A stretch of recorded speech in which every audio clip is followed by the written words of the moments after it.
सारी संगत से रिक्वेस्ट है,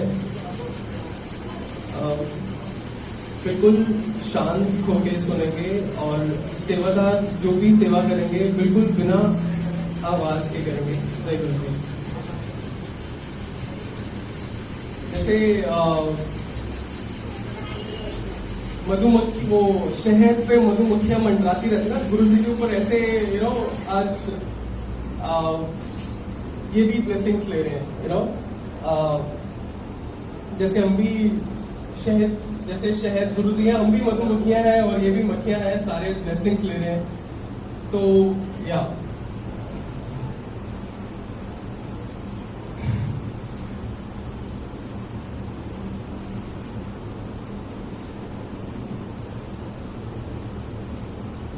गुरु जी के दरबार में गुरु जी ना खुद कहते थे, मेरे हुक्म के बिना इथे कोई नहीं आ सकता, मेरे हुक्म के बिना इथे कोई नहीं आ सकता।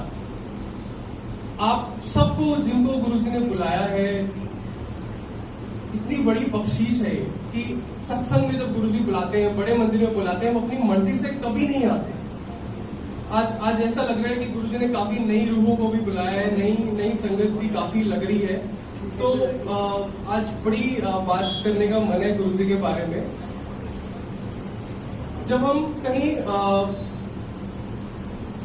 गुरुओं के पास जाते हैं ना, तो हमें लगता है कि गद्दियां होती हैं गुरु की, एक गुरु, फिर दूसरे गुरु, फिर तीसरे गुरु, फिर चौथे गुरु।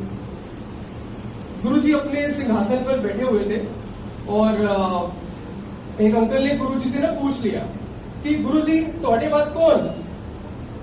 पहली बात तो गुरु जी से ना बात करने के लिए बड़ी हिम्मत चाहिए होती थी। गुरु जी बैठे हैं और प्रकाश चमक रहा है और गुरु जी का इतना मैग्नेटिक ऑरा।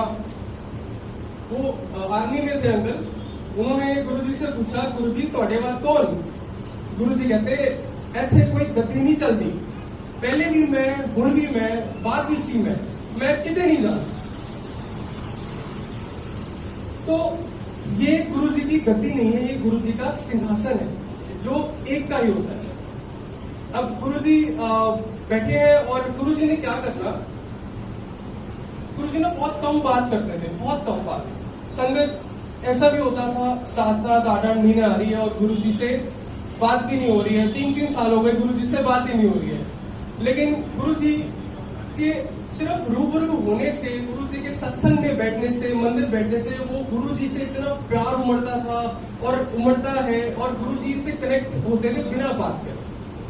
तो गुरु जी ने ना सत्संग के बाद, जैसे 2 घंटे गुरबानी चलती थी, मेरी रिक्वेस्ट है जब आप कोई भी सत्संग कराएं, आप 2 घंटे सिर्फ गुरबानी भी लगाएं और एक व्याख्या जरूर ऐड करें।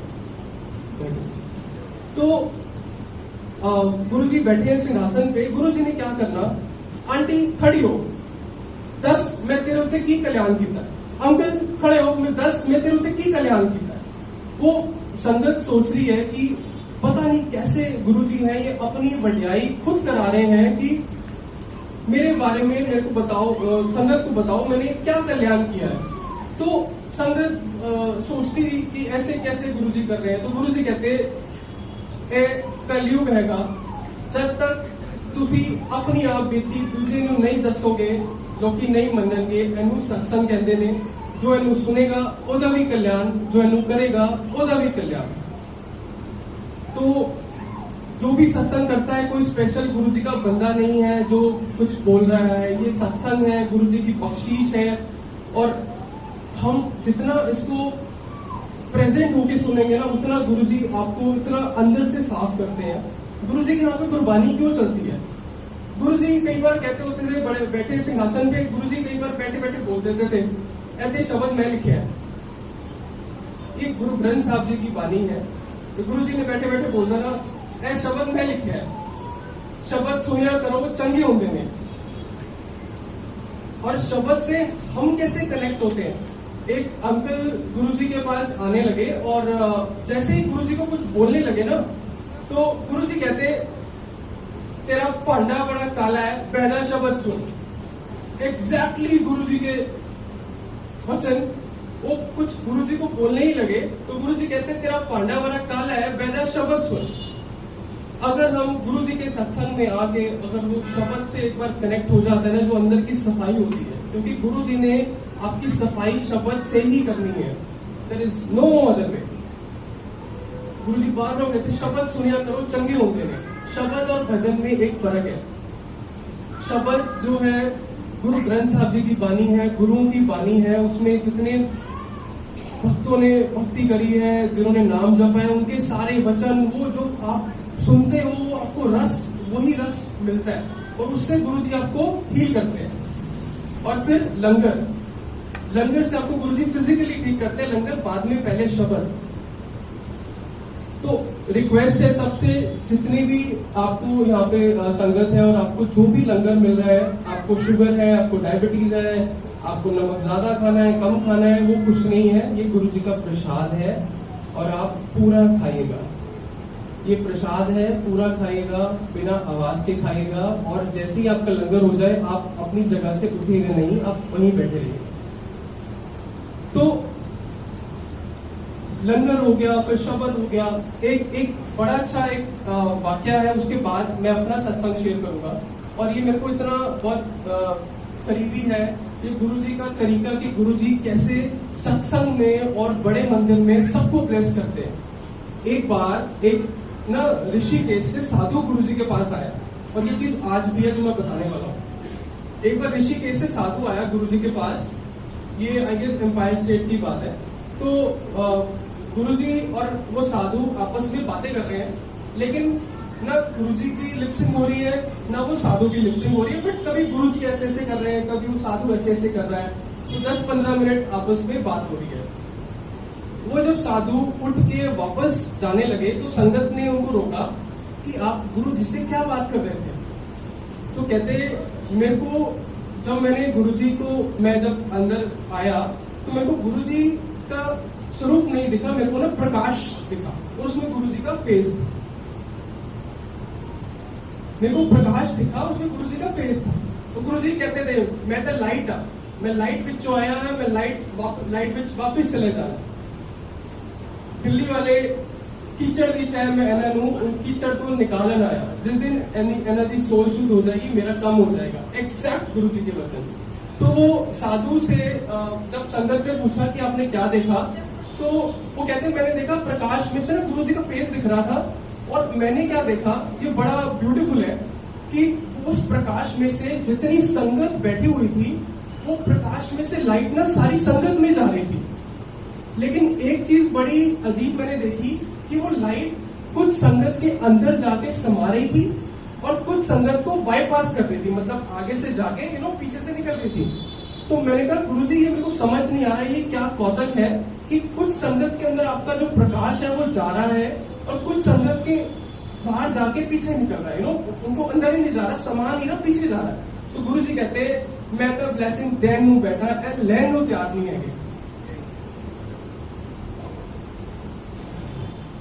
तो हम जब गुरुजी के बड़े मंदिर जाते हैं, सत्संग जाते हैं, अगर हमारा सिर्फ गुरुजी से ही है ना कि बस गुरुजी आपसे मिलने जा रहे हैं, आपकी सेवा करने जा रहे हैं, हम किसी को दिखाने नहीं जा रहे, हम किसी को मिलने नहीं जा रहे, हम बस बैठे हैं और वो शब्द सुन रहे हैं, वो प्रकाश आज आई कुड फील, आज वो लाइट फील हो रही थी बहुत, पता नहीं टाइम के बाद, या तो हम ही टूट जाते हैं ना कई बार। तो आज भी जब आप बैठते हो सत्संग में आते हो, वो लाइट ऐसे सबके ऊपर आ रही है और आपको फील होता है, आपको वाइब्रेशन आती है। गुरुजी क्यों फोन के लिए मना करते थे, मेरे दरबार में फोन यूज नहीं करना, या तो गुरुजी कहते थे या तो ओदी वाइब्रेशन ले लो या तो मेरी वाइब्रेशन ले लो। मैं ना 4 साल साईं बाबा के मंदिर जाता था, 9, 10, 11, 12। जब मैंने 12th पास की तो मतलब साई संध्या होती है जैसे, वहां पे एक फ्रेंड ने मेरे को बताया कि ऐसे ऐसे गुरुजी हैं, ये वो ऐसे करते हैं वैसे करते हैं। मैंने बोला मैं साईं बाबा के मंदिर ही आता हूँ, तो मैं और कहीं नहीं जाऊंगा। तो कहते नहीं तो चल यहाँ पे ये है वो है। तो गुरुजी का बुलावा होता है ना, आपको कोई नहीं रोक सकता। पहली बार गुरुजी ने बुलाया डुगरी, 31 में था, मेरे को पता भी नहीं था कि महासमाधि क्या होती है। कह रही महासमाधि का फंक्शन है, वहां चल। मेरी पहली 12th के बाद अकेले ट्रिप, वो भी महासमाधि। मैं बड़ा खुश, महासमाधि महासमाधि, मुझे पता भी नहीं महासमाधि क्या होता है। मैंने वहां जाके बोला गुरुजी कहाँ है? कह रही महासमाधि गुरुजी चोला छोड़ चुके हैं। वहां पे पहला शब्द मैंने सुना था शायद स्वासादि माला ना सिमरा में तेरा नाम। वहां से आने के बाद 3 महीने के बाद मुझे पता चला कि गुरुजी का बड़ा मंदिर भी। बड़े मंदिर में जब मैं पहली बार एंटर हुआ, इतनी तेज वाइब्रेशन बॉडी के अंदर, और अंदर जाके बिल्कुल मंत्रमुग्ध कि कौन सी जगह है। और वहां पे सबसे अच्छी चीज लगी कि इतनी सारी संगत बैठी हुई थी कि कोई आपस में बात नहीं कर रहा है, कोई सोशलाइजिंग नहीं कर रहा है। तब इतनी संगत होती थी, अब 9 बजे की जाओ 8 बजे आप हॉल मंदिर में एक एक 2-2 घंटे बैठते थे। तो बड़े मंदिर जाना शुरू हुआ। हर हफ्ते 12th पास करके लड़के ने, जिसके फोन में गाने भरे होते थे, वो शब्द में बदल गए। शब्द से इतना मजा आने लग गया सुनने, शब्द सुन रहे हैं रात को 2 बजे तक 1 बजे तक। अभी 3 महीने हुए थे गुरुजी के जाते हुए। अब गुरुजी ना अपनी प्रेजेंस खुद दिखाते हैं। गुरुजी के पास कभी ये सोच के मत आओ कि मेरे साथ कुछ हो जाए, मैं सत्संग कर दूं, मेरे को भी कुछ बोलना है, मैं भी वो कर लूं, मेरे साथ तो कुछ हो ही नहीं रहा। गुरुजी कहते थे आए हो तो अंधे रहो, आए हो तो अंधे रहो। अब वो गुरुजी के ऊपर है और आपके ऊपर है कि वो कैसे गुरुजी ने अपना विश्वास आपके अंदर जगाना है। तो जिस फ्रेंड ने मेरे को गुरुजी का बताया था, उसका ना बर्थडे जन्मदिन आया, और उन दिनों मेरे पास एक फोन था LG का। उसका टच खराब हो गया, फोन मेरा डैमेज हो गया। तो मैंने अपनी मदर से 500 रुपीज लिए फोन ठीक कराने के लिए, लेकिन फोन नहीं ठीक कराया। एक गुरुजी का स्वरूप डाउनलोड करके फ्रेम करा के अपनी फ्रेंड को गिफ्ट कर दिया, जिसने गुरुजी का बताया था। मैंने बोला मैं अपना फोन बाद में ठीक करा लूंगा, इसने इतनी अच्छी जगह से जोड़ा है, इसका बर्थडे है, गुरुजी से अच्छा गिफ्ट क्या हो सकता है। मैंने फ्रेम कराया अच्छे से, उसको मैं दे के आया। और वो भी देखो, वो 2:30 डे शिफ्ट थी, शायद 2:30 बज रहे थे। गुरुजी को बोल रही थी गुरुजी मेरा बर्थडे हो गया, कोई गिफ्ट भी नहीं मिला है। और 15 मिनट बाद ही स्वरूप लेके मैं वहां पहुंच गया। मैं जब घर आया, ये गुरुजी की इतनी पहली बख्शीश जो हुई थी, इट वॉज मैजिकल। मैं घर आया, मेरी मम्मी पूछती है कि मैंने तेरे को 500 रुपए दिए थे फोन ठीक कराने के लिए, तूने फोन ठीक करा लिया? मैंने बोला ऐसे ऐसे गुरुजी हैं, उनकी फोटो फ्रेम करा के उन पैसों से गिफ्ट कर दी, फोन ही ठीक कराया। मम्मी को तो गुरुजी का नहीं पता था। तो मम्मी कहती है अब मैं तो दोबारा पैसे नहीं दूंगी, ड्रेसिंग टेबल में फोन खराब पड़ा रहने दे। आप मानोगे नहीं, मैं ड्रेसिंग टेबल खोलता हूँ, फोन जिसका टच नहीं चल रहा था उसका टच चल रहा है, फोन ऑटोमेटिकली ऑन हुआ पड़ा है। ब्लैक कलर की स्क्रीन थी, व्हाइट कलर के चरणों के निशान फोन के ऊपर बने हुए हैं। मेरी पूरी बॉडी में गूज़बम्प्स थे कि ऐसे कैसे हो सकता है, मतलब ब्लैक स्क्रीन है और उसपे ना व्हाइट कलर के चरणों के निशान बने हुए हैं। और मैं कभी ऐसे करके देखूं, कैसे करके देखूं, मेरे गुरुजी के ये चरण बन के, मतलब इनको बहुत ज्यादा क्लियर थे कि गुरुजी के चरण के निशान है। और मेरा फोन ठीक था। तो वो दिन था कि गुरुजी से जो कनेक्ट हुआ, वो आज तक इतनी गुरुजी बख्शिश कर रहे हैं, इतनी बख्शिश कर रहे हैं। गुरुजी ने ना हमें इतने वहमों से निकाला, इतने वहमों से हम तो भटके हुए थे। मैं स्कूल टाइम में जब जाता था ना मंदिर साईं बाबा के, तो 10 मूर्तियां होती थी, तो 10 के आगे अलग अलग अरदास ये वो। तो गुरुजी एक बार ना एक आंटी जो लोधी रोड साईं बाबा के मंदिर जाती थी, गुरुजी के टाइम की बात है, तो उनका क्या काम था, डेली लोधी रोड साईं बाबा के मंदिर जाना, वहां से गुरुजी के पास आना। डेली लोधी रोड साईं बाबा के मंदिर जाना, गुरुजी के पास आना। गुरुजी ने एक दिन रोक लिया। गुरुजी बड़े ना इशारे से, स्टाइल से बुलाते थे कि पता चल जाता बंदे को कि संगत को इसी को बुलाया। वो आंटी को बुलाया, आंटी मत्था टेकने लगी।